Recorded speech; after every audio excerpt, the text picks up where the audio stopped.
Assalamualaikum warahmatullahi wabarakatuh. Selamat siang anak-anak semua. Apa kabarnya pada hari ini? Semoga dalam keadaan sehat walafiat dimanapun kalian berada. Pada segmen kali ini kita akan belajar fisika bersama saya Miss Fitulandari dari SMA Plus Negeri 17 Palembang. Adapun topik pada hari ini mengenai dinamika rotasi. Untuk materi, pembahasan, serta contoh soal telah diterbitkan pada Koran Harian Sumatera Express 5 Oktober 2020. Jangan lupa disiapkan alat tulisnya, kita mulai pembelajarannya dari sekarang.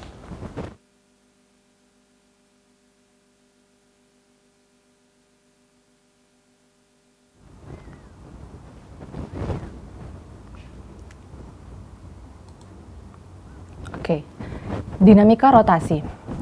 Sebelum membahas konsep dinamika rotasi, kita harus terlebih dahulu mengerti pengertian dari dinamika rotasi itu sendiri. Pada kelas online sebelumnya, kita sudah belajar mengenai dinamika partikel, yaitu konsep gerak dengan meninjau penyebab gerak itu sendiri, yaitu berupa gaya. Nah, pada dinamika rotasi, konsep gerak yang akan kita tinjau itu penyebabnya berupa gaya dan momen gaya atau torsi. Subtopik yang akan kita bahas dalam kelas online kali ini yaitu mengenai momen inersia, momen gaya atau torsi, hukum 1 Newton tentang dinamika rotasi, hukum kedua Newton tentang dinamika rotasi, serta pembahasan latihan soal mandiri. Oke. Pertama, momen inersia. Partikel yang berotasi pada porosnya didefinisikan sebagai hasil kali massa partikel dengan kuadrat jarak partikel terhadap sumbu putarnya atau porosnya. Momen inersia disimbolkan dengan huruf I, ya, kapital I, di mana I ini nilainya bergantung pada massa objek dan nilai jarak objek tersebut terhadap titik porosnya. Kita lihat ilustrasi berikut. Ini ada seseorang mengangkat beban, ya, ada 2 beban. Kita lihat kedua beban ini memiliki jarak yang cukup dekat dengan titik porosnya. Nah, titik poros ini sebagai lengan yang dipegang, ya, gitu. Terus kita lihat ketika jaraknya ini dikit, dekat dengan titik porosnya, maka momen inersianya itu kecil. Akibatnya, ini benda itu mudah untuk berputar. Lalu bagaimana ketika objeknya kita jauhkan jaraknya terhadap porosnya? Maka akibatnya itu momen inersianya bernilai besar, sehingga benda itu sulit atau susah untuk berputar. Berikut diagram yang akan kita lihat dari percobaan sebelumnya. Ketika ada 2 benda yang bekerja, ya, pada satu titik poros, maka momen inersia yang berlaku itu adalah sigma I atau jumlah momen inersia itu sama dengan inersia pertama, ya, momen inersia pertama ditambah dengan momen inersia kedua. Jadi jumlah totalnya, ya. Hal ini juga disebut dengan momen inersia partikel. Nilai momen inersia itu tergantung pada beberapa bentuk benda, ya, dan berikut beberapa benda yang sering muncul pada ujian. Pertama itu ada bola pejal dengan momen inersia 2/5 mr². Kedua itu ada silinder pejal, ya, dengan momen inersia 0,5 mr². Ketiga ada bola tipis berongga, nilai momen inersianya itu 2/3 mr². Dan terakhir itu adalah cincin dengan poros diameter, momen inersianya 0,5 mr². Next, kita akan bahas momen gaya atau torsi. Gaya menyebabkan benda bergerak translasi. Nah, hal ini yang udah kita bahas, ya, pada kelas online sebelumnya mengenai dinamika partikel. Jadi gerak translasi itu disebut dengan gerak linear. Sedangkan momen gaya atau torsi menyebabkan benda berputar. Kalau bendanya berputar berarti dia memiliki poros. Kita lihat ilustrasi berikut, ada kedua anak sedang main jungkat-jungkit dengan batu sebagai titik porosnya. Nilai torsi atau momen gaya itu didefinisikan sebagai besaran vektor sebagai hasil kali lengan torsi dengan besar gaya. Nah, namanya vektor berarti momen gaya ini juga bergantung nilainya pada arah, ya. Jadi bukan hanya nilai tetapi juga arahnya. Lengan torsi atau R adalah panjang garis yang ditarik dari poros sampai memotong tegak lurus dari kerja gaya. Seperti halnya berikut ini, ya. Kita lihat F itu sebagai gaya berat kedua anak dan R itu jarak dari si anak ke porosnya. Sehingga persamaannya bisa kita tulis,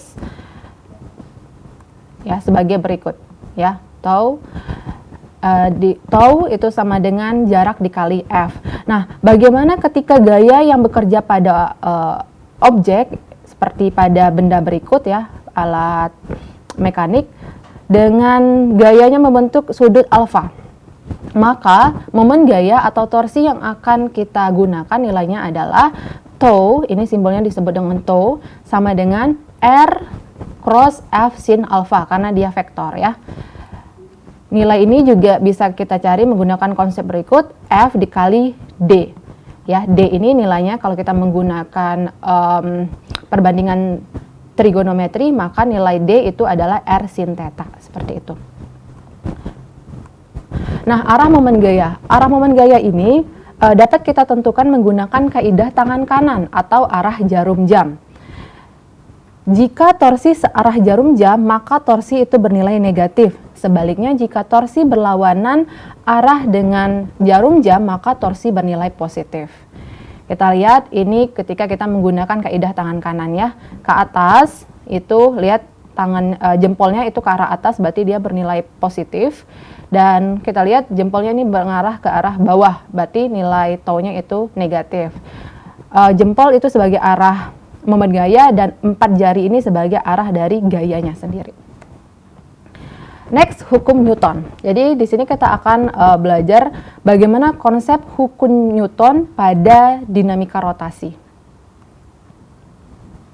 Konsep gerak pada benda yang meninjau gerak benda secara translasi atau linier atau juga lurus dan berotasi atau berputar pada porosnya.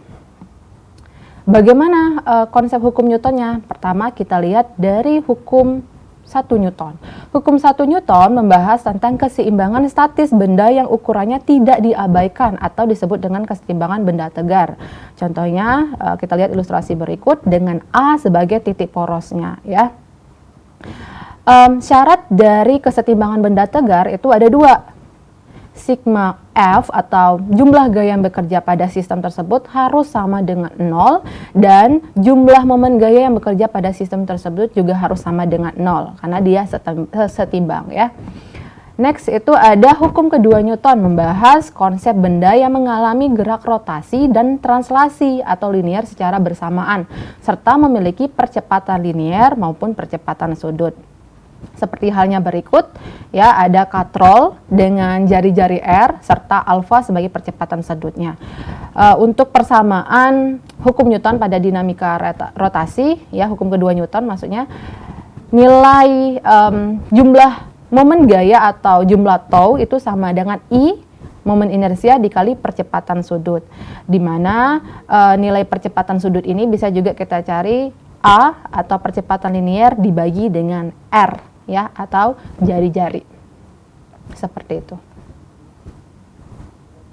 Oke, next kita akan membahas soal latihan mandiri pada koran harian Sumatera Express. Dimulai dari nomor 1.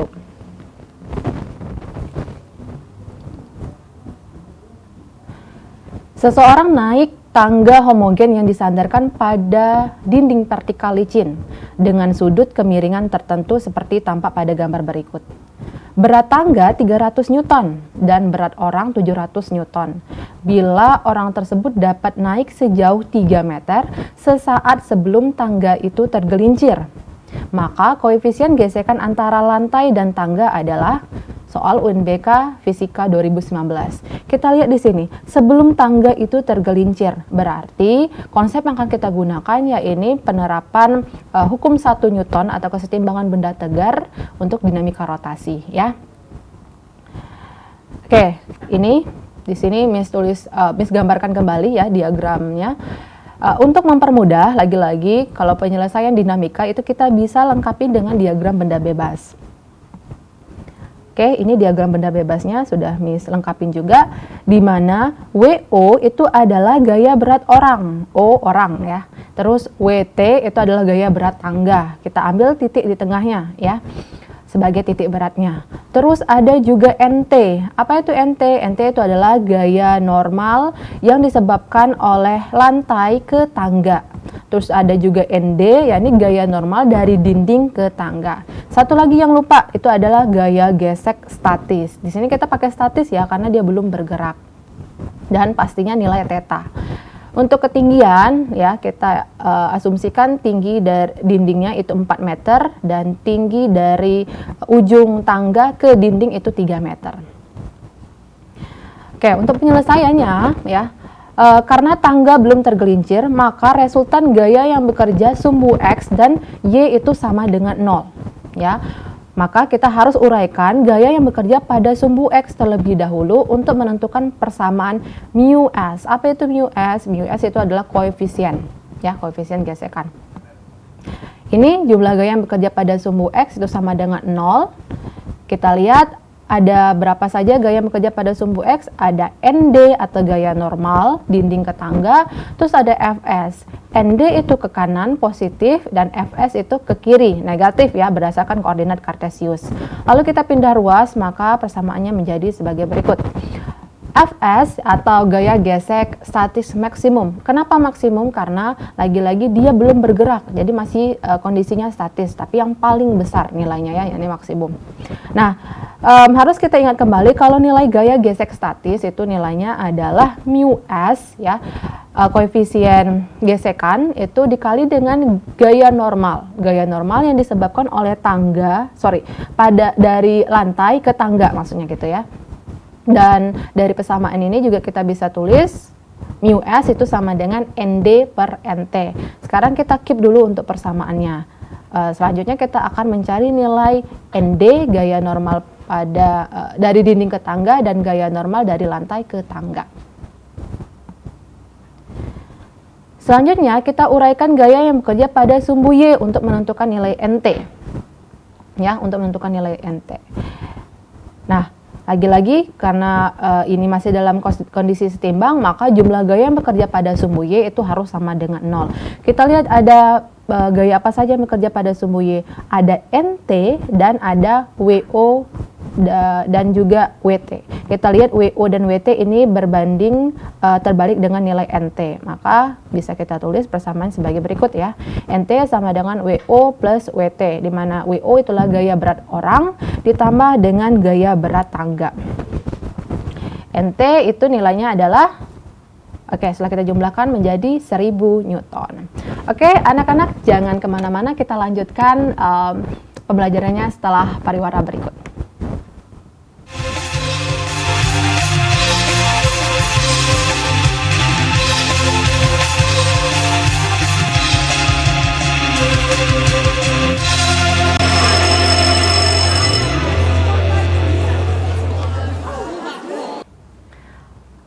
Anak-anak, terima kasih masih bersama di kelas online PAL TV.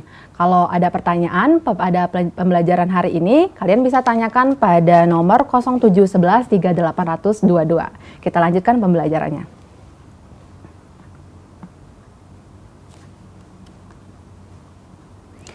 Tadi kita sudah dapat persamaan mu S itu sama dengan ND per NT, dan nilai NT itu adalah 1000 Newton ya.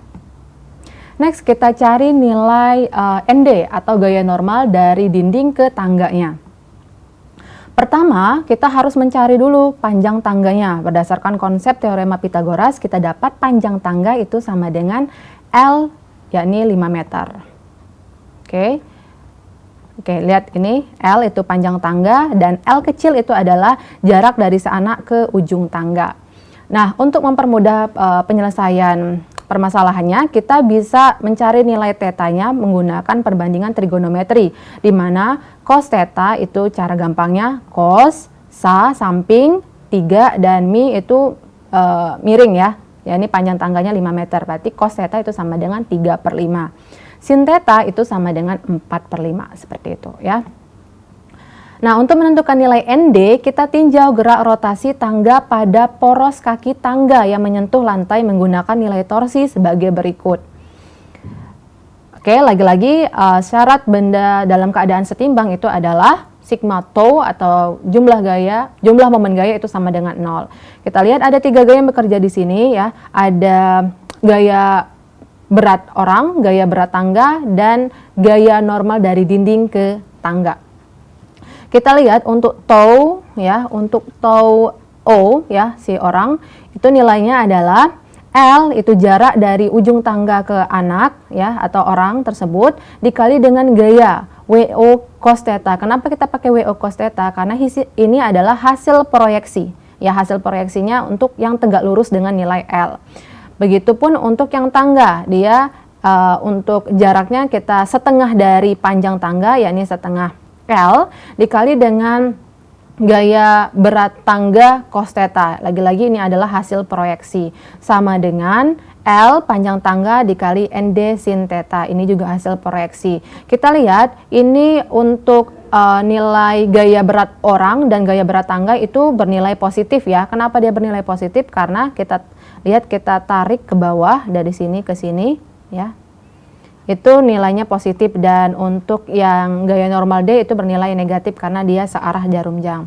Dan ini kita substitusikan semua nilai yang udah diketahui sebagai berikut, dan ini hasil akhirnya ya, 1260 ditambah 450 sama dengan 4 ND, di mana ND itu sama dengan 435 Newton.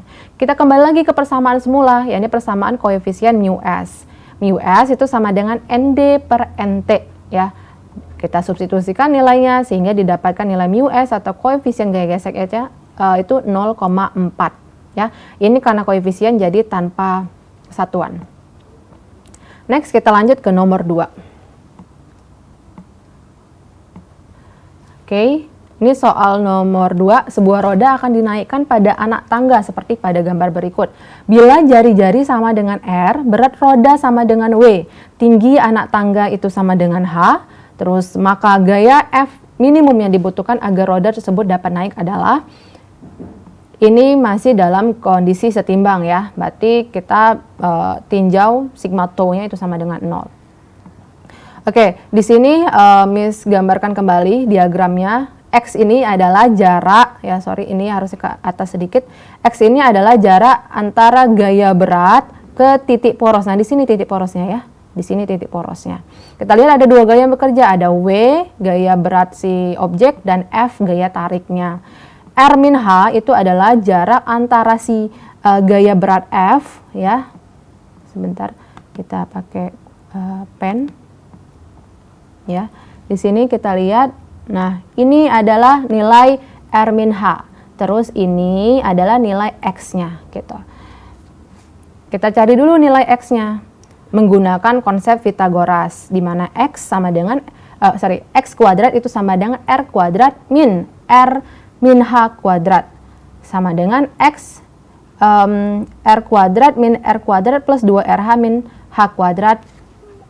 Kuadrat di sini pindah ke sebelahnya jadi pangkat setengah ya, sehingga hasil akhirnya X sama dengan 2RH min H kuadrat pangkat setengah. Nah, ini adalah nilai X.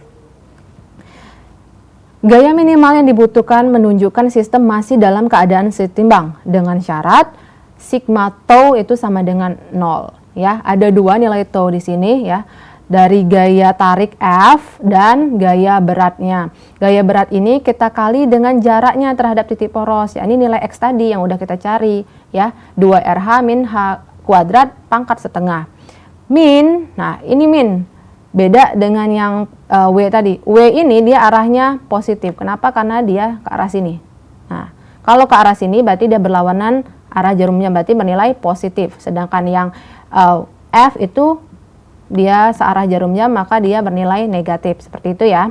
Dan kita dapat nilainya, kita pindah ruas ya. F dikali R min H sama dengan W 2RH min H kuadrat pangkat setengah. Sehingga nilai F itu adalah W dikali 2RH min H kuadrat pangkat setengah per R min H. Inilah hasil akhirnya. Next itu soal nomor 2. Semoga penjelasan Miss cukup jelas ya. Kita lanjut ke soal nomor 3. Sebuah silinder pejal menggelinding tanpa selip dari puncak suatu bidang miring. Laju silinder di puncak 18 cm per sekon. Jika kehilangan energi akibat gesekan diabaikan, laju silinder pada posisi 18 cm di bawah titik puncak adalah, soal SIMAK UI 2017. Nah, di sini Miss ilustrasikan ada sebuah silinder pejal di atas bidang miring. Dan ketika objek ini bergerak ya, di sini kondisi keduanya, dia berada 0,18 meter dari titik tertingginya, dan H ini adalah ketinggian dari bidang miring. H aksen itu adalah ketinggian dari objek pada saat di kondisi kedua terhadap ke permukaan bumi. Dan ini adalah kecepatan awalnya 0,18 cm per sekon. Yang ditanya itu adalah kecepatan pada posisi kedua. Ingat, kita menggunakan konsep energi mekanik ya. Jadi di soal dikatakan bahwa tidak ada energi yang terabaikan atau yang terbuang, sehingga energi mekaniknya kita bisa tulis energi mekanik pada gerak translasi dan rotasi secara bersamaan sebagai berikut. Energi mekanik itu sama dengan energi kinetik translasi. Ingat, ada dua di sini energi kinetiknya, translasi dan linear atau linear, plus energi kinetik rotasi plus juga energi potensial ya. Ini kita jabarkan.